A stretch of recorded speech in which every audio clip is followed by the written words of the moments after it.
Era quase 3 da manhã quando Rafael acordou com a sensação de que algo o observava.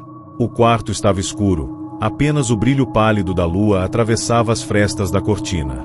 Ele tentou virar o rosto, mas o corpo não respondeu. Quis gritar, mas a voz ficou presa na garganta, sufocada por uma força invisível. Um arrepio subiu pela espinha quando percebeu que estava acordado, mas completamente paralisado. O coração batia rápido, e um zumbido começou a crescer dentro da cabeça, um som grave, como se o ar vibrasse ao redor dele. No canto do quarto, uma sombra se movia. Era alta, distorcida, com braços longos demais para um corpo humano. A coisa apenas o observava, imóvel, e a cada piscada, parecia mais próxima. Rafael tentava desesperadamente acordar, mas o tempo parecia se arrastar em um pesadelo consciente. Quando finalmente conseguiu mover um dedo, a sombra desapareceu e o quarto voltou ao silêncio. Ele acordou suando, tremendo, jurando para si mesmo que tudo havia sido apenas um sonho. Mas dentro de si, sabia, havia algo errado naquela casa. Nos dias seguintes, Rafael passou a evitar dormir. Tomava café em excesso, ficava horas diante da TV, tentando se manter desperto. Mas o corpo, exausto, sempre o traía. E quando o sono vinha, trazia consigo o mesmo terror. A paralisia voltava, e com ela, o vulto. Agora, porém, ele sentia o peso da criatura sobre o peito. O ar faltava. Ouvia sussurros incompreensíveis bem ao lado do ouvido, como se uma boca fria tocasse sua pele. Rafael tentou contar a um amigo sobre o que estava acontecendo, mas foi recebido com risadas. É só paralisia do sono, disseram. Acontece com todo mundo. Mas ninguém parecia entender a diferença. Nas experiências comuns, o medo acaba. No caso dele, o medo ficava. E piorava. Certa noite, ele viu o vulto se inclinar sobre o seu rosto. Não havia olhos, nem boca, apenas um vazio escuro pulsando onde o rosto deveria estar. E naquele instante, Rafael ouviu algo pela primeira vez. A coisa sussurrou seu nome. Rafael começou a registrar tudo. Instalou uma câmera no quarto, apontada para a cama. Dormiu pouco, nervoso, e mais uma vez foi tomado pela paralisia. Acordou imóvel, olhos fixos no teto, o som do relógio batendo cada segundo como um martelo. No canto da visão, a sombra surgia, e dessa vez ela trazia algo nas mãos, um espelho. Ela o ergueu diante do rosto de Rafael, e o reflexo mostrou algo impossível: seu corpo deitado, imóvel, e por trás dele, outro Rafael, observando. Quando o corpo finalmente reagiu e ele acordou, o espelho não estava ali. Mas ao ver a gravação da câmera no dia seguinte, o sangue gelou. No vídeo, ele realmente se mexia durante a noite, mesmo jurando estar paralisado. E por um instante, uma silhueta escura atravessava o quarto, olhando direto para a lente. A partir daquela noite, Rafael começou a ouvir vozes mesmo acordado. Elas vinham das paredes, murmurando palavras em uma língua que ele não conhecia. Às vezes eram risadas infantis, outras, gemidos de dor. O apartamento, que antes era um refúgio, agora parecia um cárcere. Ele tentava fugir do quarto, dormir no sofá, até no carro. Mas onde quer que dormisse, o vulto o encontrava. Uma noite, acordou paralisado e percebeu que a sombra estava mais próxima do que nunca, ajoelhada ao lado de sua cama, inclinando-se lentamente. O som de unhas arranhando o chão encheu o quarto. E então, pela primeira vez, a criatura falou de forma nítida: "Você deixou a porta aberta, Rafael." O terror o consumiu. Quando conseguiu se mover, correu até a porta do quarto e encontrou a maçaneta girando sozinha, como se alguém estivesse do outro lado. Desesperado, Rafael procurou um especialista em distúrbios do sono. O médico, um homem de expressão cansada, ouviu tudo atentamente. "O que você descreve é comum", disse, "mas há algo estranho. Pessoas que relatam o vulto costumam ver sempre a mesma forma. Você o vê diferente a cada noite." Rafael assentiu. O médico suspirou e contou algo que o deixou gelado. Existem registros antigos sobre entidades que se alimentam do medo durante o sono. Elas aparecem primeiro como sombras, depois se aproximam até conseguir atravessar o corpo da vítima. Quando isso acontece, a pessoa nunca mais acorda. Rafael tentou rir, achando que era apenas uma superstição, mas o olhar do médico era sério demais. Se acontecer de novo, disse o homem, não olhe para ele. Nunca olhe. Na noite seguinte, Rafael trancou todas as portas e janelas. Colocou crucifixos, sal grosso, qualquer coisa que pudesse afastar o que o perseguia. Deitou com o coração acelerado e adormeceu de exaustão. Quando abriu os olhos, percebeu que estava novamente preso no próprio corpo. O quarto estava mergulhado em uma escuridão absoluta, o som do relógio havia parado. E então sentiu o colchão afundando ao lado, um peso frio se aproximando. A voz falou de novo, agora atrás do ouvido, você olhou. O terror o fez lutar, mas o corpo não reagia. A sombra deslizou sobre ele, e o rosto sem feições se fundiu ao dele. Um grito ecoou apenas dentro da mente. Quando os vizinhos encontraram Rafael dias depois, o corpo estava imóvel, com os olhos abertos e uma expressão congelada de pavor. O laudo dizia morte natural durante o sono. Mas a câmera no quarto gravou algo diferente. O vulto ainda estava lá observando, à espera do próximo despertar.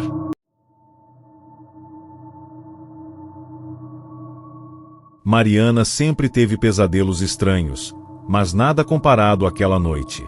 Ela acordou de repente, com os olhos abertos, mas incapaz de mover um único músculo. A respiração estava presa, os batimentos acelerados, e o silêncio do quarto era pesado, quase palpável. O ventilador girava lentamente, produzindo um ruído hipnótico, até que parou do nada.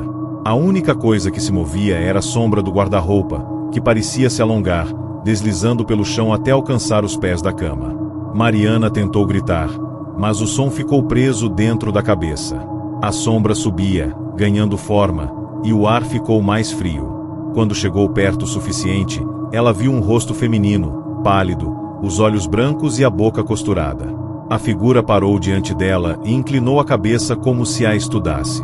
Então, com voz rouca, murmurou, você me acordou. Na manhã seguinte, Mariana acordou suando e com uma sensação estranha de peso no corpo. Tentou convencer a si mesma de que tudo havia sido um sonho, mas quando foi ao espelho, notou algo que fez seu sangue gelar. Havia marcas finas e vermelhas em volta do pescoço, como se mãos tivessem apertado com força. Tentou ligar para a mãe, mas a ligação caiu várias vezes. Sentiu que algo estava errado naquela casa. À noite, decidiu dormir com as luzes acesas. Colocou o celular gravando ao lado da cama, determinada a provar que não estava louca. Quando acordou na manhã seguinte e assistiu à gravação, quase desmaiou. Por volta das 13h15, o vídeo mostrava uma sombra se inclinando sobre ela e, por um instante, um par de mãos pálidas segurando seu rosto. As noites seguintes se tornaram um tormento. A cada tentativa de dormir, Mariana sentia algo se aproximando. Ouvia passos no corredor, lentos, arrastados, como se alguém deslizasse os pés pelo chão. Certa madrugada, acordou paralisada novamente. A sombra estava na porta, imóvel, mas seus olhos, dois buracos brancos, a fitavam com um ódio silencioso. O sussurro voltou, mas dessa vez era nítido. Você está no meu lugar. O som vinha de todas as direções, preenchendo o quarto, vibrando dentro da cabeça. Quando o corpo dela finalmente reagiu, as luzes se apagaram sozinhas, e o som do ventilador recomeçou, girando para trás, como se o tempo estivesse sendo revertido. Mariana decidiu investigar. Descobriu que o apartamento onde morava havia pertencido a uma mulher chamada Elisa, que morreu dormindo. O corpo só foi encontrado dias depois, rígido, com os olhos abertos. Uma vizinha contou que Elisa reclamava constantemente de uma mulher que a observava à noite. Intrigada, Mariana foi até o depósito do prédio e encontrou um quadro antigo, coberto de pó, com o retrato de uma mulher pálida e olhos brancos. O rosto era idêntico ao da figura que a aterrorizava. Ela queimou o quadro na garagem, tentando se livrar da maldição, mas naquela mesma noite, o cheiro de fumaça invadiu o quarto. Quando abriu os olhos, o vulto estava lá, ainda com a boca costurada agora, porém, com linhas de fogo saindo das costuras. Desesperada, Mariana procurou ajuda espiritual. Uma médium aceitou visitá-la. Assim que entrou na casa, ficou imóvel e empalideceu. Ela não quer ir embora, disse a mulher, com a voz trêmula. Você queimou algo que aprendia. Agora ela está solta. Mariana chorava enquanto a médium preparava velas e recitava preces.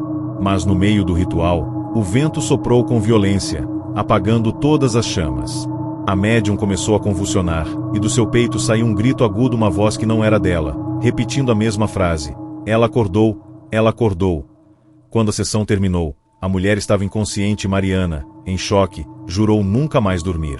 Mariana passou 3 dias acordada, dopando-se com café e energéticos, tentando resistir ao sono. Mas o corpo não aguentou. Na madrugada do 4º dia, desabou na cama. Acordou paralisada, o corpo pesado, e viu a sombra sentada sobre seu peito, costurando lentamente a própria boca, mas dessa vez, as linhas se desfaziam, uma a uma. Quando a última linha se rompeu, a mulher abriu a boca e um grito ensurdecedor tomou o quarto. As paredes racharam, as luzes piscaram, e o espelho se estilhaçou, refletindo dezenas de rostos, todos de Mariana, todos com os olhos brancos. No dia seguinte, os vizinhos chamaram a polícia por causa do cheiro. Encontraram o corpo dela deitado, rígido, com a expressão congelada e a pele coberta de cinzas. No celular, a última gravação mostrava o quarto vazio até que, às 13h15, uma sombra atravessava a tela e sussurrava bem perto do microfone. Agora é a sua vez.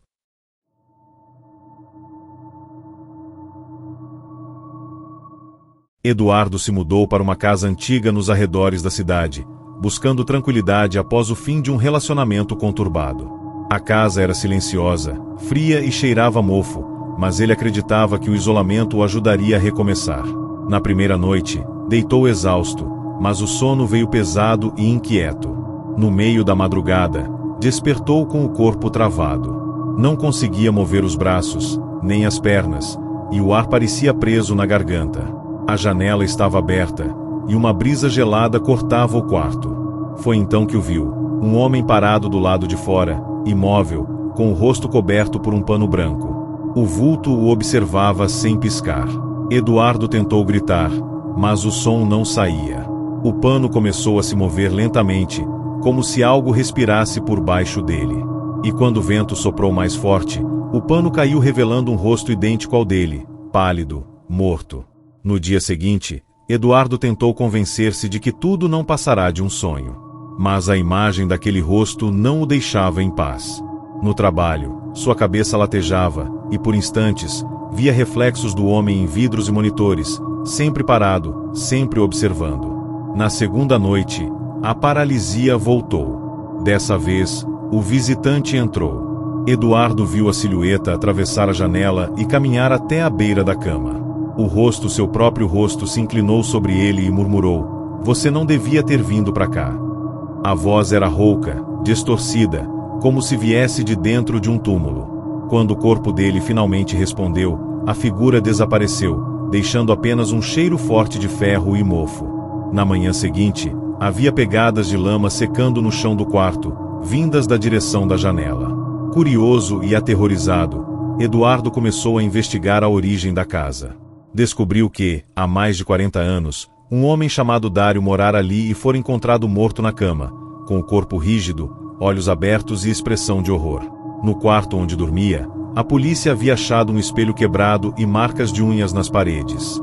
Procurando no porão, Eduardo encontrou um retrato antigo emoldurado, coberto por poeira. Ao limpá-lo, o sangue gelou. O rosto do homem no quadro era idêntico ao dele. A mesma estrutura, o mesmo olhar, o mesmo sorriso ou o que parecia ser um sorriso. Sentiu-se enjoado, jogou o retrato no lixo e saiu para respirar, mas teve a sensação de que alguém o seguia. Quando voltou para casa, o quadro estava novamente pendurado na parede do quarto. Naquela noite, Eduardo colocou o celular para gravar enquanto dormia. Às 13h24, o som de passos começou. Lentamente, a cama rangeu e uma respiração ofegante preencheu o áudio. Pela manhã, ao ouvir a gravação, o coração disparou. Depois de minutos de silêncio, uma voz idêntica dele dizia: "Acorda, eu quero voltar." Ele correu até o banheiro e olhou no espelho, mas o reflexo demorou um segundo a acompanhá-lo. Um segundo longo demais. E naquele instante, o reflexo sorriu. Tentando manter a sanidade, cobriu o espelho com um lençol e trancou o quarto. Mas o som continuava. Todas as madrugadas, do outro lado da parede, a mesma voz, idêntica à sua, repetia: acorda. Eduardo procurou ajuda e encontrou uma terapeuta especializada em regressão.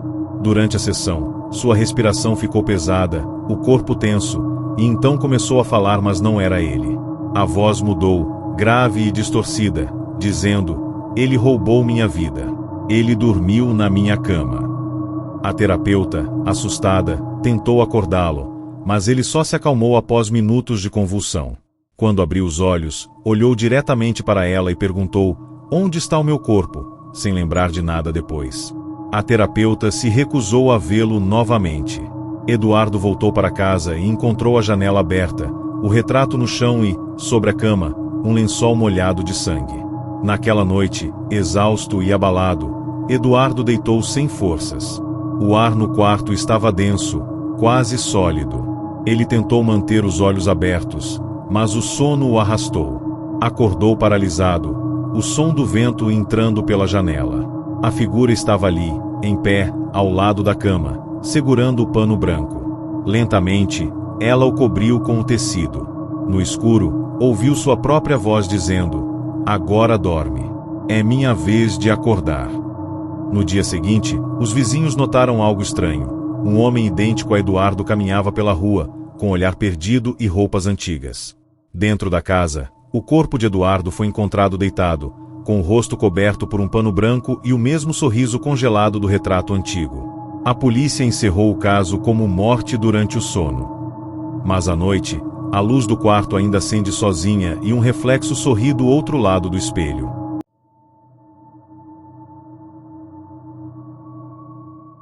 Camila e o marido, Arthur, haviam acabado de se mudar para uma casa antiga no interior, tentando uma vida mais calma após o nascimento da filha, Helena. A bebê dormia tranquila no quarto ao lado, e tudo parecia em paz, até a terceira noite. Era por volta das 13h15 da manhã quando Camila acordou com um som suave vindo do berço. Um canto baixo, como uma canção de ninar antiga, que ela não conhecia. Tentou se levantar, mas o corpo não respondeu. Os olhos estavam abertos, o coração disparado, e o som ficou mais alto, uma melodia arrastada e melancólica. Pela fresta da porta, uma sombra se movia lentamente, e uma mulher alta, de cabelos longos e desgrenhados, entrou no quarto. Ela se inclinou sobre a cama e, com um sorriso deformado, sussurrou: ela canta melhor quando você dorme. Camila tentou gritar, mas o corpo estava morto de medo. Quando finalmente conseguiu se mexer, correu até o berço e encontrou a filha acordada, olhando para o teto e balbuciando a mesma melodia. Nos dias seguintes, o choro de Helena começou a mudar. Às vezes, soava como se ecoasse de dentro das paredes. Arthur, cético, dizia que era apenas o vento, mas Camila sabia que havia algo errado. Certa noite, decidiu dormir no quarto da bebê. Adormeceu de exaustão, e quando abriu os olhos, estava novamente paralisada. A luz da lua entrava pela janela, e uma figura feminina estava de pé ao lado do berço, embalando Helena nos braços. O problema era que os braços da mulher pareciam costurados em vários pontos, e a pele pendia em tiras. A canção voltou, mais nítida, e a voz arranhada cantava em tom fúnebre. Quando Camila finalmente conseguiu se mover, correu até o berço, mas ele estava vazio. O grito dela acordou Arthur, que correu até o quarto, e encontrou a bebê dormindo tranquilamente. Nenhum som, nenhuma sombra. Apenas o mesmo cheiro de flores murchas no ar. Camila começou a registrar tudo com o celular, tentando provar a Arthur que não estava louca. Uma madrugada, ouviu o som do berço balançando sozinho e gravou em silêncio. Pela manhã, ao assistir ao vídeo, o sangue gelou. Uma mulher estava parada ao lado da cama, olhando diretamente para a câmera. O rosto, pálido e rachado, lembrava porcelana quebrada. Ela segurava a bebê no colo e, por um instante, olhou para o berço vazio e depois para a lente, sussurrando algo inaudível. Camila levou o vídeo para uma vizinha mais velha, que empalideceu ao ver a imagem. Essa é a mulher que morava aqui antes de vocês, disse. Ela perdeu o filho no berço e se enforcou com o lençol do bebê. Naquela noite, Camila decidiu enfrentar o que fosse que atormentava sua casa. Colocou o celular para gravar, trancou portas e janelas, e ficou acordada no escuro. Às 13h15, ouviu o barulho do berço balançando, e a melodia começou de novo, mas dessa vez em 2 tons, uma voz adulta e uma voz infantil. O som vinha de todos os lados, reverberando nas paredes. Quando olhou para o espelho, viu a mulher parada atrás dela, sorrindo, com Helena no colo. Camila se virou em pânico, mas a criança ainda dormia na cama ao lado. Então percebeu, o reflexo mostrava algo que o mundo real não mostrava. O berço, vazio, se movendo sozinho. E a mulher, cantando, olhando diretamente para a câmera que filmava tudo. Camila procurou ajuda em uma paróquia local. O padre, após ouvir tudo, concordou em ir até a casa. Ele entrou com água benta, cruzes e velas, pedindo silêncio. Às 13h15, o relógio parou, e a melodia começou a mesma canção fúnebre. O padre começou a rezar, mas sua voz foi interrompida por um grito agudo vindo do berço. Helena acordou chorando desesperadamente. As luzes se apagaram, e o berço começou a balançar sozinho. O padre tentava continuar a oração, mas algo arrastou para trás com violência. Quando Camila acendeu a lanterna, viu o corpo dele contorcido no chão, os olhos completamente brancos. E na parede, escrito com sangue, "Ela dorme comigo". Na última noite, Camila não conseguiu resistir ao cansaço. Deitou com Helena nos braços, prometendo que ficaria acordada, mas o sono veio como uma maré pesada. Acordou paralisada, sentindo o corpo frio da filha em seu colo. O quarto estava mergulhado em sombras, e a mulher costurada estava ao lado da cama, sorrindo, com uma agulha nas mãos. "Agora somos 3", disse, e começou a costurar os lábios de Camila com linha preta. O sangue escorria, mas ela não podia gritar.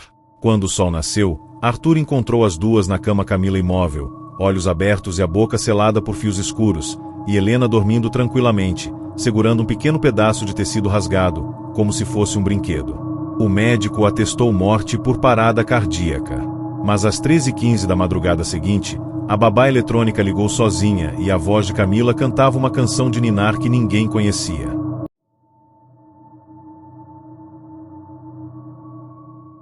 Lucas era enfermeiro noturno em um hospital antigo e decadente do interior. O turno das madrugadas era silencioso e pesado, e o hospital guardava histórias que ninguém gostava de comentar. Havia um quarto que todos evitavam, o 304. Depois das 3 da manhã, sons estranhos ecoavam de lá, mesmo quando estava vazio. Uma noite, por curiosidade, Lucas decidiu verificar. O quarto estava frio, e o ar tinha cheiro de ferro e éter.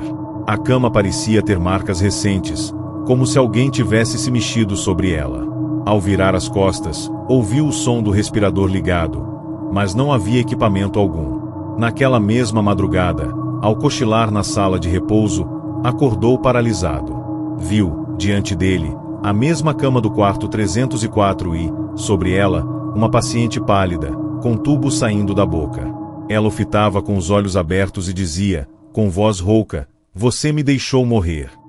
No dia seguinte, Lucas comentou com um colega, que apenas balançou a cabeça, "Essa mulher aparece para quem trabalha demais. Dizem que ela nunca descansou". Naquela noite, enquanto preenchia relatórios, o interfone do andar tocou. Quando atendeu, ouviu a mesma voz, "Quarto 304. Preciso de ajuda". O andar estava vazio. Ele foi até lá, tremendo. A cama estava coberta, os aparelhos desligados, mas o monitor cardíaco começou a apitar sozinho batimentos fracos, irregulares. O som era real, mas o visor mostrava apenas o número 3h15 piscando. Lucas correu dali. Quando contou ao segurança, este apenas disse, "Se ela chamou, não atenda. Ela quer que alguém tome o lugar dela". Lucas decidiu registrar tudo. Deixou uma câmera escondida no quarto 304 durante o turno. Às 13h15, o vídeo mostrou a cama se mexendo sozinha. O lençol inflava como se alguém respirasse por baixo. Então, uma figura magra surgiu no canto, com um tubo pendurado na garganta. Caminhou até a lente e murmurou algo inaudível. Ao ampliar o áudio, Lucas ouviu: "Volta pra cama." A imagem tremeu, e a gravação terminou abruptamente. A câmera foi encontrada no chão, coberta por uma fina camada de gelo. Na noite seguinte, a enfermeira-chefe o escalou novamente para o mesmo setor. Lucas tentou recusar, mas não havia escolha. O hospital estava quase deserto. Às 2h50, as luzes começaram a piscar. Ele ouviu o som de passos molhados no corredor e um arrastar metálico, como se algo puxasse uma maca. Quando olhou pela porta, viu uma mulher de avental branco empurrando um corpo coberto por um lençol. A maca parou na frente do quarto 304.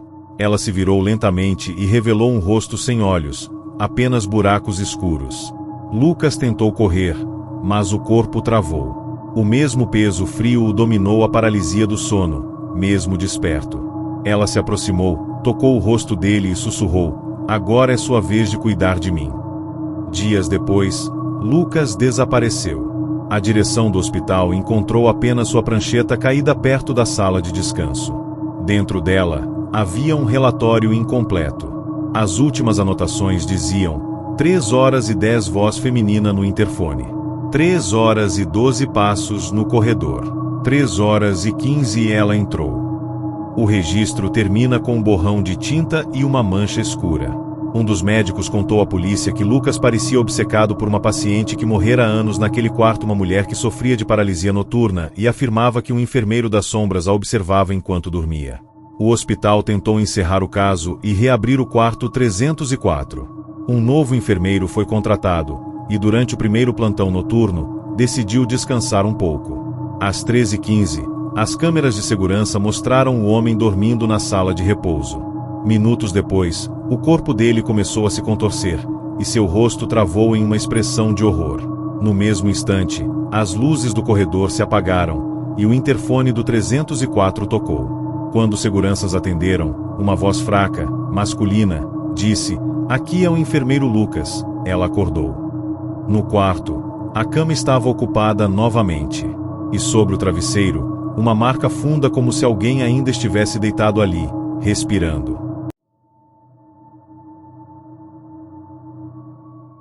No vilarejo de Serra Morta, escondido entre montanhas densas e florestas antigas, havia uma lenda que os moradores jamais contavam a visitantes.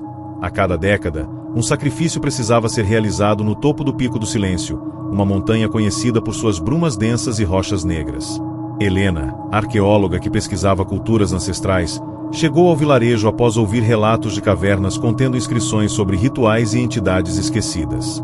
Durante sua primeira noite, ouviu cânticos distantes vindos da montanha, como se o vento levasse vozes de séculos atrás. Curiosa, decidiu subir, carregando apenas uma lanterna, caderno e câmera. Ao alcançar uma clareira, encontrou um círculo de pedras com símbolos que pulsavam em tons de vermelho e roxo, cercado por figuras encapuzadas. No centro, um altar de pedra com manchas secas de sangue, e uma jovem amarrada, seus olhos arregalados de terror. Helena sentiu que, a partir daquele momento, ela não era mais observadora. Havia sido escolhida para algo maior e perigoso. As figuras começaram a entoar palavras em língua esquecida, fazendo com que as pedras do círculo vibrassem levemente, emitindo sons metálicos e ecos distorcidos. O vento na montanha parecia ganhar consciência própria, soprando contra Helena, como se tentasse impedi-la de se aproximar. Um dos encapuzados se virou, revelando uma máscara de madeira com inscrições antigas, e encarou-a fixamente. O altar pulsava, e ela sentiu uma força invisível puxando-a para o centro do círculo. As vozes começaram a sussurrar seu nome, com tons que variavam do suave ao ameaçador. Helena percebeu que não poderia fugir. A montanha não permitia que a vontade humana prevalecesse, e cada passo em falso aumentava a sensação de estar sendo devorada viva pelo ambiente ao redor. A jovem amarrada no altar começou a murmurar palavras em uma língua antiga, que Helena reconheceu dos manuscritos que estudava, eram encantamentos de submissão, ligados à entidade conhecida como Guardião do Pico. As figuras encapuzadas avançaram, segurando facas rituais, enquanto o altar irradiava uma energia sufocante. Helena tentou gritar, mas sua voz desapareceu, engolida pelo som crescente das pedras ressoando com cada cântico. De repente, o céu acima da montanha se abriu, revelando uma lua completamente vermelha, refletindo nas nuvens negras. O chão tremeu, e raízes surgiram da terra, contorcendo-se em direção às figuras e à jovem, envolvendo-os em uma dança de sombras e carne. Helena percebeu, aterrorizada, que a entidade não estava apenas ali, ela era a montanha, a clareira, o círculo, e todas as vozes que ecoavam. Sem alternativa, Helena avançou, tentando alcançar a jovem e interromper o ritual. Cada passo era acompanhado de lamentos distantes e gritos de pessoas que haviam desaparecido na montanha ao longo dos anos. A energia ao redor tornava seu corpo pesado, como se estivesse submersa em água densa. Ao tocar o altar, sentiu queimaduras percorrerem sua pele, mas conseguiu alcançar a jovem e soltá-la. As figuras encapuzadas tentaram deter a fuga, mas Helena ergueu uma pedra do altar e a arremessou contra o símbolo central, quebrando parte do círculo. Um grito sobrenatural ecoou, e a lua vermelha começou a pulsar, refletindo no chão como sangue líquido. O ar ficou pesado e quente, e Helena percebeu que o tempo parecia distorcido, segundos se alongavam por minutos, minutos por horas. As sombras se contorciam e se erguiam, buscando engolir ambas. Helena segurou firme a jovem e correu em direção a um corredor que parecia se abrir entre as árvores e rochas, como se a montanha estivesse moldando um caminho de fuga. As figuras encapuzadas caíram, mas continuavam a murmurar palavras rituais, tentando concluir o sacrifício. Helena sentiu a presença da entidade pressionando sua mente, mostrando imagens de futuros possíveis, mortes e sofrimentos de todos que ousassem interferir. Mas, com cada passo, ela recitava mentalmente os encantamentos que aprenderá dos manuscritos, criando uma barreira contra a energia que buscava dominá-la. A clareira começou a desmoronar, e a lua vermelha desapareceu gradualmente, mas não sem deixar marcas profundas, um sentimento de que a entidade havia notado sua resistência e jamais esqueceria. Quando Helena finalmente alcançou a borda da montanha, caída e exausta, olhou para trás. O altar estava destruído, as figuras encapuzadas haviam sumido, e a jovem estava viva, tremendo. Mas a montanha parecia diferente, viva, observando, lembrando de cada movimento. Ao retornar ao vilarejo, os moradores a cumprimentaram como se nada tivesse acontecido, mas Helena sabia que a paz era apenas temporária. A entidade não fora destruída, apenas enfraquecida, e a cada lua cheia, as brumas do Pico do Silêncio se espessavam, esperando pelo próximo sacrifício. Helena deixou Serra Morta com o coração pesado, consciente de que, em algum momento, ela ou alguém que amava seria novamente chamado a enfrentar o guardião da montanha. E o silêncio da noite carregava a promessa: o sacrifício nunca termina, apenas aguarda.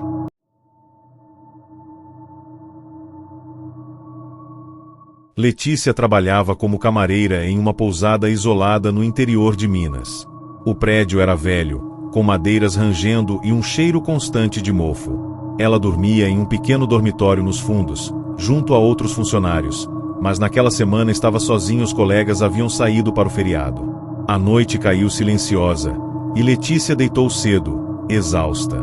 Por volta das 3 da manhã, acordou com o corpo paralisado. Tentou mexer os dedos, mas nada respondia. O som de passos lentos ecoou no corredor. Um rangido de porta, depois outro. Até que alguém parou exatamente diante da sua. A maçaneta girou devagar. Quando a porta abriu, o ar do quarto pareceu sumir, e uma sombra alta, de braços alongados, entrou rastejando pelo teto. Letícia tentava gritar, mas a garganta não obedecia. A criatura desceu do teto e ficou ao lado da cama. A luz do abajur piscou, e por um instante ela conseguiu ver o rosto ou a ausência dele. Era uma mulher de cabelo longo, mas onde deveria haver olhos e boca, havia apenas pele lisa, esticada e pálida. A mulher se inclinou, aproximando-se do rosto de Letícia, e um som abafado escapou do vazio: "Você dorme no meu lugar." Quando a sombra desapareceu, Letícia conseguiu respirar novamente. Levantou trêmula, acendeu todas as luzes e percebeu marcas de dedos queimados no lençol, como se alguém tivesse pressionado as mãos incandescentes sobre o tecido. Assustada, Letícia foi até o banheiro lavar o rosto. Ao olhar para o espelho, o reflexo demorou alguns segundos para acompanhá-la. O coração quase parou quando percebeu que sua imagem sorria, mas ela não. A figura do reflexo moveu os lábios lentamente, sem emitir som. Letícia tapou o espelho com a toalha e correu de volta à cama. Quando amanheceu, tentou pedir demissão, mas o dono da pousada riu. Você só teve a primeira noite.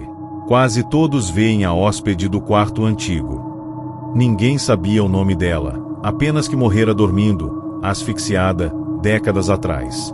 À noite, Letícia dormiu com o celular gravando, decidida a provar que não estava louca.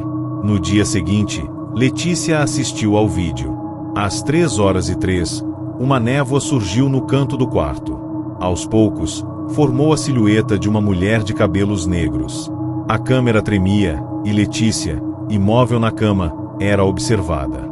A mulher se inclinou e sussurrou algo no ouvido dela. O áudio captou uma frase distorcida: "Acorda no meu corpo." No instante seguinte, o corpo de Letícia começou a se contorcer, mesmo dormindo. As mãos subiram lentamente e cobriram o próprio rosto. Quando o relógio marcava 3h06, a câmera desligou sozinha. Letícia acordou sentindo o corpo leve demais. O quarto estava diferente, o teto, mais baixo, o ar, mais frio. Levantou, mas ao se olhar no espelho, viu o rosto da mulher sem feições. Tentou gritar, e do reflexo saiu apenas um som sibilante, profundo, como o vento passando por uma fenda. Atrás dela, o próprio corpo estava deitado, imóvel, com os olhos abertos. A mulher do espelho moveu a cabeça e disse com uma voz que parecia vir de dentro da mente: "Você dormiu no meu lugar, agora é minha vez de acordar." Letícia tentou correr, mas o corpo não respondia. Tudo escureceu. Dias depois, um novo funcionário foi contratado para substituir Letícia. Ele achou estranho o espelho do dormitório estar coberto com um lençol e retirou o pano. Por alguns segundos, viu o reflexo normal, mas então, uma silhueta feminina apareceu atrás dele. Quando virou para olhar, não havia ninguém. Ao tentar recolocar o lençol, notou algo gravado no vidro, como arranhões: "Não durma sozinha." Desde então, os hóspedes relatam ver uma mulher sem rosto caminhando pelos corredores durante a madrugada, carregando lençóis queimados e sussurrando o nome de Letícia sempre às 3h03 da manhã, quando todos os relógios param por um único e gelado minuto.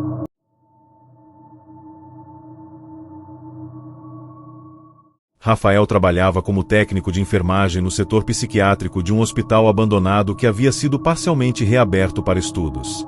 O local abrigava registros de antigos pacientes e equipamentos obsoletos. Certa noite, ele decidiu dormir em um dos antigos dormitórios do segundo andar, para evitar o trajeto até sua casa.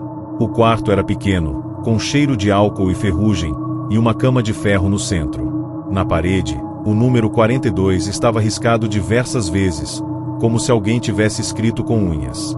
Por volta das 13h20, Rafael acordou, mas não conseguia mover nada além dos olhos.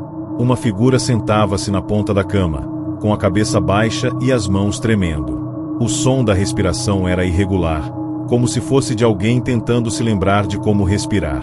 Rafael tentava gritar, mas a garganta estava travada. A figura ergueu lentamente a cabeça. O rosto estava coberto por bandagens, exceto os olhos que pareciam humanos demais. De repente, uma voz ecoou, não no ar, mas dentro da mente dele: "Você dorme na minha cama." Rafael sentiu o corpo ser puxado, como se estivesse afundando em algo viscoso. Quando conseguiu se mover, o quarto estava normal, mas as bandagens estavam dobradas sobre o travesseiro. No dia seguinte, procurou o registro do número 42 no arquivo antigo e encontrou uma ficha. O paciente era um homem internado por crises noturnas violentas e fora encontrado morto em seu leito, com o corpo completamente paralisado e os olhos abertos. Curioso e assustado, Rafael encontrou um antigo VHS com o nome Paciente 42 e decidiu assistir. A gravação mostrava o homem deitado, com sensores presos à cabeça. Às 13h20, o corpo começou a se debater, depois ficou imóvel. Os olhos se abriram lentamente, e a voz do médico, em pânico, perguntou: "Você consegue ouvir?" O homem respondeu com a boca travada: "Tem alguém dentro de mim." Nesse instante, as luzes da sala piscaram e a gravação cortou. Quando Rafael tirou o vídeo do aparelho, percebeu o reflexo no espelho da sala. Havia alguém atrás dele, com a cabeça coberta por bandagens, observando. Nos dias seguintes, Rafael começou a ter dificuldades para dormir. Quando finalmente conseguia, acordava sempre às 13h20, completamente imóvel, sentindo um peso sobre o peito. Sonhava com o paciente 42, que repetia sem parar: "Não acorde no meu corpo." As pessoas ao redor notavam seu olhar distante e sua pele cada vez mais pálida. Em uma noite, durante uma das paralisias, sentiu dedos gelados apertando sua garganta. A voz ecoou mais forte: "Troca." Quando despertou, suas mãos estavam cobertas de sangue seco. No espelho, havia uma frase escrita com os dedos: "Agora eu durmo."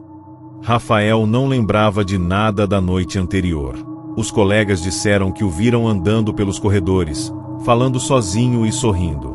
No entanto, ele não lembrava de ter saído da cama. Quando foi ao banheiro, o reflexo no espelho piscou em um tempo diferente. O homem refletido tinha os olhos completamente pretos e as mãos cobertas de bandagens. Rafael tentou se afastar, mas o reflexo sorriu. "Você dormiu demais." No mesmo instante, o vidro se estilhaçou e ele desmaiou. Quando acordou, estava deitado no antigo leito do paciente 42, com cabos presos ao corpo. Um médico observava, dizendo: "O novo sujeito respondeu bem. Está acordado, mas preso no corpo." Dias depois, o hospital foi interditado novamente. Um dos pesquisadores relatou ter encontrado uma gravação recente no mesmo VHS. Mostrava Rafael deitado, com olhos abertos e corpo imóvel. Ao fundo, uma voz dizia: "Paciente 43, sintomas idênticos ao caso anterior." O vídeo terminava com a câmera tremendo e uma sombra se movendo diante da lente. Atualmente, quem passa pelo prédio abandonado garante ouvir gemidos vindo do segundo andar, sempre às 13h20, e uma voz masculina repetindo: "Acorda", antes que ele entre. Ninguém ousa dormir ali, porque todos sabem que o quarto 42 ainda está ocupado e quem adormece dentro dele nunca acorda sozinho.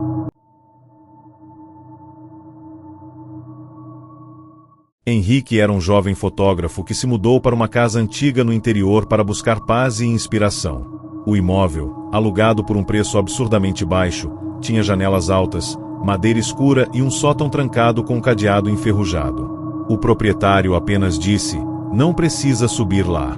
O último inquilino não dormia mais depois que abriu. Henrique riu, achando que era apenas superstição. As primeiras noites foram tranquilas, mas havia algo estranho na casa. O silêncio parecia vivo. Quando deitava, jurava ouvir passos lentos no forro, como se alguém rastejasse sobre o teto.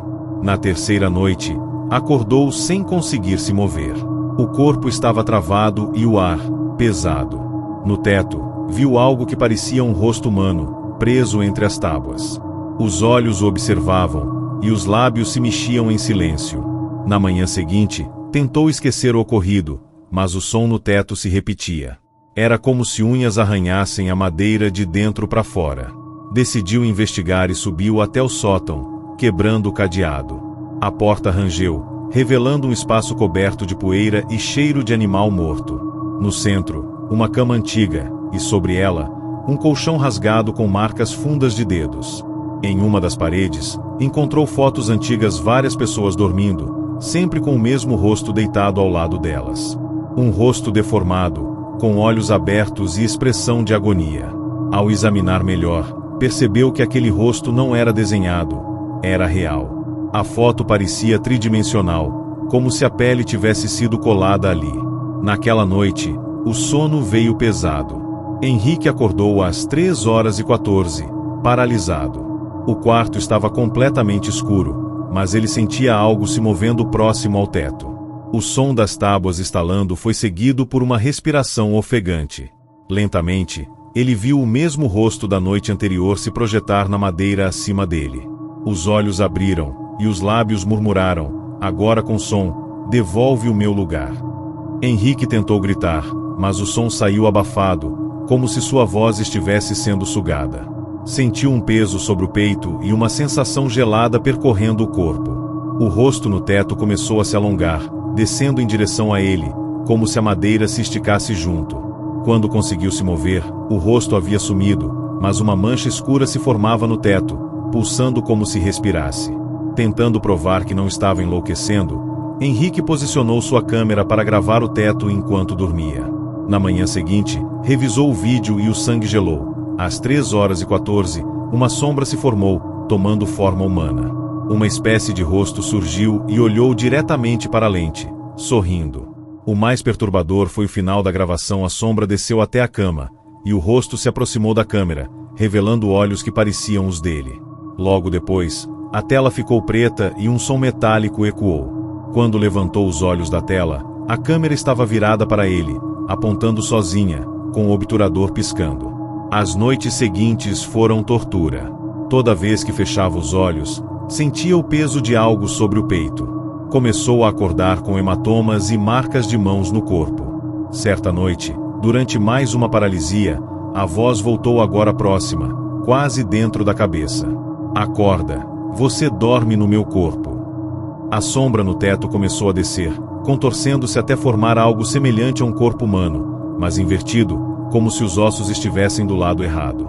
Henrique sentiu os dedos frios da criatura tocarem seu rosto, e uma dor lancinante atravessou sua cabeça.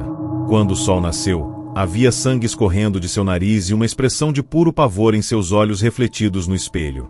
Desesperado, Henrique procurou o proprietário. O homem ficou pálido ao ouvi-lo descrever o rosto. Essa casa já teve um fotógrafo antes. Ele fazia retratos enquanto as pessoas dormiam. Um dia, sumiu. Encontraram só o corpo deitado no sótão, com o rosto arrancado. Henrique voltou para casa decidido a ir embora, mas ao entrar no quarto, viu o rosto novamente no teto, agora nítido, com seus próprios traços.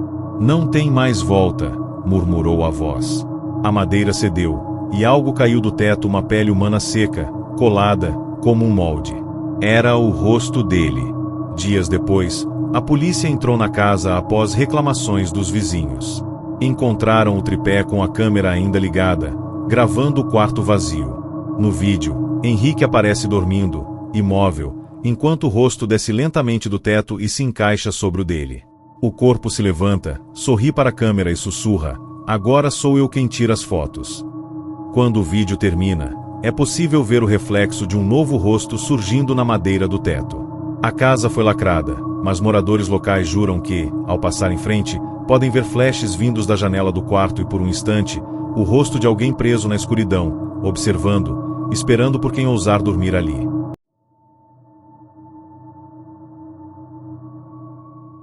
Guilherme havia se mudado recentemente para um prédio antigo no centro da cidade. O aluguel era baixo demais para a localização, e o corretor explicou que o motivo era simples: o apartamento 304 ficava vazio havia anos. O último morador desaparecera durante o sono, deixando apenas a cama amassada e marcas de unhas no colchão. Guilherme achou que fosse exagero de vizinhos supersticiosos. Na primeira noite, sentiu o ar do quarto pesado, como se alguém respirasse junto com ele. Por volta das 13h17, acordou imóvel, o corpo rígido, a garganta travada. Tentou gritar, mas só conseguiu mover os olhos. Na parede em frente à cama, sombras formavam o contorno de um corpo pendurado, balançando lentamente.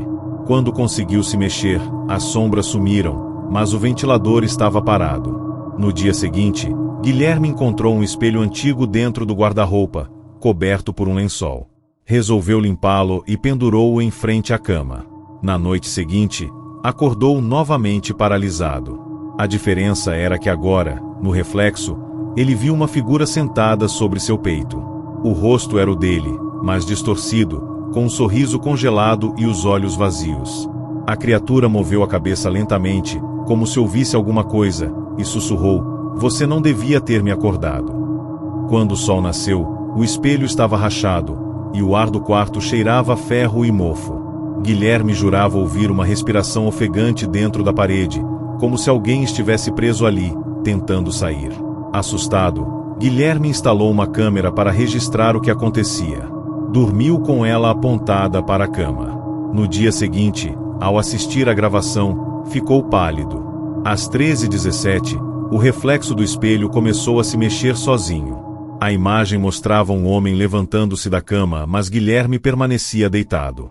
O reflexo caminhava pelo quarto, parava ao lado da câmera e olhava direto para a lente. Sorria. Depois, aproximava-se de Guilherme e sussurrava algo no ouvido. O áudio captou apenas um som baixo: "Troca de lugar." A partir daquele dia, ele passou a acordar exausto, com o corpo pesado, como se tivesse corrido a noite inteira. Com o passar dos dias, Guilherme começou a ouvir sussurros vindos das tomadas e rachaduras. Eram vozes diferentes, algumas chorando, outras rindo, chamando seu nome. Guilherme, acorda, você ainda está dormindo. Ele tapou os ouvidos, mas os sons vinham de dentro da cabeça. Quando fechava os olhos, via imagens rápidas, pessoas deitadas em camas antigas, olhos abertos, corpos imóveis. Todos pareciam presos, observando. Naquela noite, decidiu não dormir. Ficou deitado, lutando contra o cansaço, até que o corpo adormeceu por conta própria. Quando abriu os olhos, estava de pé diante do espelho. Mas o reflexo não se movia. Apenas sorria. Guilherme sentiu que não estava mais controlando o próprio corpo. Tentou gritar, mas quem falava era o reflexo. Agora é a minha vez. O corpo dele começou a andar sozinho, e o reflexo observava, imóvel. O homem refletido piscou, e lágrimas negras escorreram de seus olhos. Você dormiu fundo demais. Nesse instante, Guilherme acordou ou pensou que acordou. Estava deitado novamente, o corpo paralisado. No teto, sombras se arrastavam. Uma delas desceu e se fundiu com seu corpo, entrando pela boca e pelos olhos. Ele sentiu algo se movendo dentro de si, como uma presença que respirava junto com ele, controlando cada músculo. Dias depois, o zelador do prédio bateu à porta do 304 para cobrar o aluguel. Nenhuma resposta. Ao entrar, encontrou o apartamento vazio, mas o espelho estava pendurado, limpo, refletindo nitidamente o quarto. O reflexo mostrava um homem em pé, sorrindo, mesmo que ninguém estivesse ali. Desde então, o espelho permanece coberto por um lençol, e quem o retira jura ver o próprio corpo deitado, imóvel, com os olhos abertos e o peito subindo e descendo devagar. Às 13h17, o reflexo sempre sorri e sussurra: acorda, Guilherme.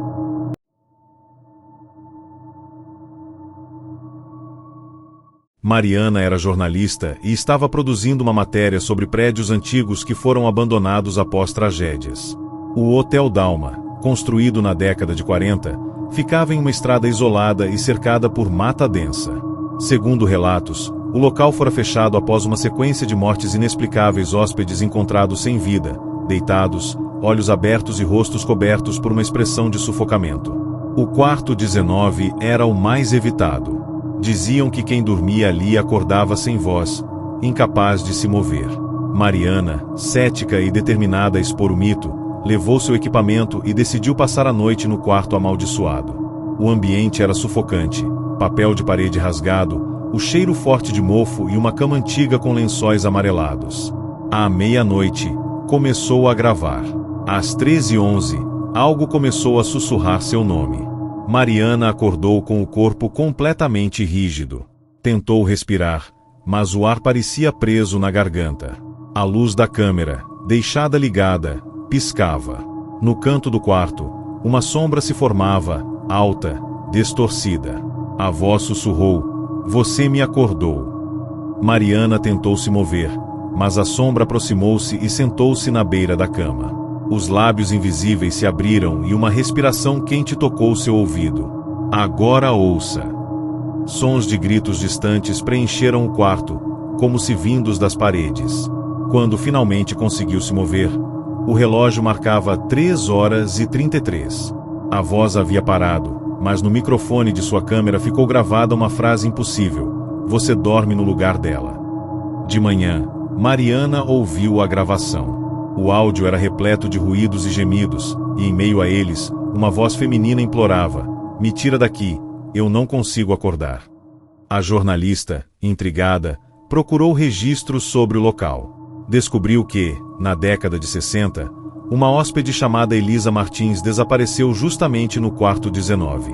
O corpo nunca foi encontrado, mas a camareira que limpava o quarto relatava ouvir a respiração de alguém debaixo da cama todas as noites. Determinada a ir mais fundo, Mariana voltou ao hotel à noite e deixou um microfone debaixo da cama, gravando em tempo real. Às 3h09, o som começou novamente, batimentos cardíacos acelerados, respiração ofegante e uma voz sussurrando o nome dela: repetidas vezes. Mariana adormeceu sem perceber e acordou, mais uma vez, completamente imóvel. O corpo estava travado, o ar rarefeito. A voz feminina agora vinha de dentro da cama, como se estivesse deitada sob ela. Você vai me libertar. Lentamente, a jornalista sentiu o colchão se mover, como se alguém se arrastasse sob o tecido. As molas rangeram, e o peso começou a subir até o centro da cama. Quando o som cessou, uma sensação fria percorreu seu corpo e ela sentiu dedos invisíveis tocarem seu pescoço. A voz sussurrou pela última vez: acorda no meu lugar. E então, tudo escureceu. 2 dias depois, a equipe de Mariana foi até o hotel após ela não retornar. Encontraram a câmera ligada sobre o tripé, gravando. No vídeo, às 3h11, Mariana aparece dormindo. Lentamente, o lençol começa a subir, como se algo se movesse por baixo. A jornalista desperta, mas não se move. A sombra humana ergue-se da cama e se inclina sobre ela. O rosto da sombra é idêntico ao de Mariana. A figura olha para a câmera e diz, com uma voz dupla e arrastada: ela acordou. Quando o vídeo termina, a cama está vazia. Sem rastros da jornalista, o caso foi encerrado como desaparecimento. Anos depois, o hotel foi parcialmente restaurado por novos investidores. O quarto 19 foi o último a ser reaberto. Durante a reforma, os trabalhadores encontraram, dentro da parede, um microfone antigo e uma fita de áudio com ruídos e gemidos. No final da gravação, uma voz feminina sussurra: Mariana não acorda. Desde então, hóspedes que dormem naquele quarto relatam acordar às 3h11 sem conseguir mover o corpo, ouvindo uma voz ao pé da cama dizer: deixa eu sair. E quando conseguem se mexer, o espelho do quarto reflete 2 pessoas, uma delas, sempre, com o rosto de Mariana.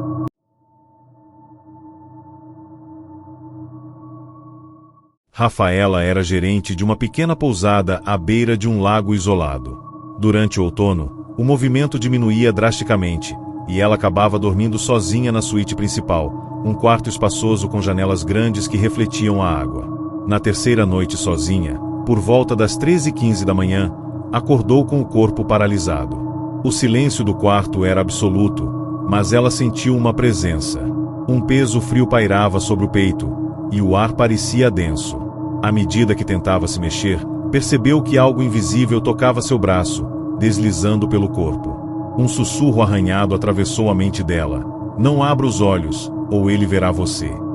Rafaela tentou ignorar, mas as sensações aumentavam a cada noite. Os móveis pareciam deslocar-se sozinhos, e o colchão afundava como se alguém estivesse deitado sobre ele. Certa madrugada, deixou uma câmera ligada no canto do quarto. Às 3h15, o vídeo captou apenas sombras fluindo pelo chão e pelo teto, mas sem nenhum corpo visível. Mesmo assim, no áudio, era possível ouvir passos, arranhões e um sussurro repetindo: ainda estou aqui. Na manhã seguinte, o registro fez Rafaela tremer. Cada ruído coincidia com o instante em que ela estava paralisada, como se a entidade estivesse sincronizada com seu sono. No quarto dia, a sensação mudou. A presença agora parecia vir do lado do lago, refletida nas janelas. Quando Rafaela abriu os olhos, a visão estava turva, mas pôde ver o contorno de alguém sentado à beira da cama transparente, quase como uma sombra líquida. Um sussurro ecoou dentro de sua cabeça: você não deveria estar aqui sozinha. Ela tentou gritar, mas o corpo não obedecia. O toque invisível subiu pelo braço e tocou seu rosto, gelado como água do lago. Quando finalmente conseguiu se mover, a figura já havia desaparecido, mas o reflexo nas janelas mostrava que algo permanecia atrás dela. Decidida a registrar o fenômeno, Rafaela deixou a câmera gravando todas as noites. Na sexta noite, o relógio marcou 3h15, e algo incrível aconteceu. A gravação mostrou um corpo humano flutuando sobre a cama, mas que desaparecia quando ela piscava. No áudio, podia-se ouvir um sussurro constante, repetindo seu nome e murmurando: você dorme, eu vejo, eu sinto. A entidade parecia se alimentar da paralisia, do medo, do corpo que não respondia. Rafaela, exausta, começou a perder o sono de forma contínua, mas não conseguia deixar a pousada. O lago, dizia a lenda local, prendia quem tentava partir à noite. Na 7ª noite, Rafaela resolveu dormir no escritório da recepção. Às 13h15, o mesmo peso voltou mesmo longe da suíte, o toque invisível percorria o corpo. As luzes piscavam, a porta se abria e fechava sozinha, e a câmera da recepção captou uma sombra atravessando o corredor em alta velocidade, parada em frente à porta fechada do quarto principal. O sussurro disse mais claramente: "Você pertence ao sono, e eu sou o hóspede que nunca deixa a cama." Rafaela tentou correr, mas o chão parecia adesivo. A sensação de paralisia atravessava o corpo mesmo em movimento. Na manhã seguinte, a pousada estava vazia. As câmeras registraram algo perturbador. A suíte principal estava intacta, mas na cama havia marcas profundas, como se alguém tivesse deitado e se contorcido por horas. O laptop de Rafaela registrou um último áudio, que ninguém conseguiu explicar. Sua própria voz, chorando e murmurando: "Ainda está aqui, dentro de mim." A partir desse dia, a pousada passou a ter noites silenciosas, mas hóspedes que dormem no quarto principal relatam sentir alguém deitado ao lado, tocando o corpo, sussurrando seu nome e acompanhando cada batida do coração, e sempre, exatamente às 13h15, o peso retorna, como se o hóspede invisível nunca tivesse deixado a cama.